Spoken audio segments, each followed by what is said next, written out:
আসসালামু আলাইকুম রহমতুল্লাহি বারাকাতু। দেশ বিদেশে অবস্থানকৃত যারা আছেন তারা হয়তো বলতেছেন যে বরাক নদীর পানির অবস্থা আবার বাড়তেছে চতুর্থবারের মতো।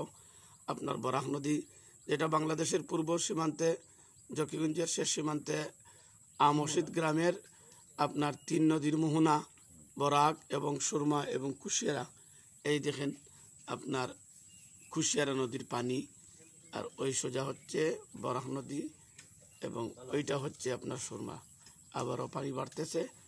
দোয়া করবেন, আমাদের অগ্রহণ মাসের ক্ষেত সবাই করে ফেলছে, আল্লাহ যেন এবং আরও পানি বাড়া থেকে আমাদেরকে মুক্তি দান করেন, আমাদের দেশ সমস্ত মানুষকে সমস্ত বিপদ আপদ থেকে হেফাজত করেন। পানি বাড়তেছে, দেখেন খুব বেশি পানি বাড়তেছে, এই দেখেন পানি বাড়তেছে। সবাইকে দেখার জন্য এই ভিডিওটা করলাম। দেশ বিদেশে যারা অবস্থান আছেন, এটা এই বরাকের পানির মাধ্যমে আমাদের সিলেটবাসী বেশি ক্ষতিগ্রস্ত হয়, এই জন্য সবাই দোয়া করবেন। আসসালামু আলাইকুম।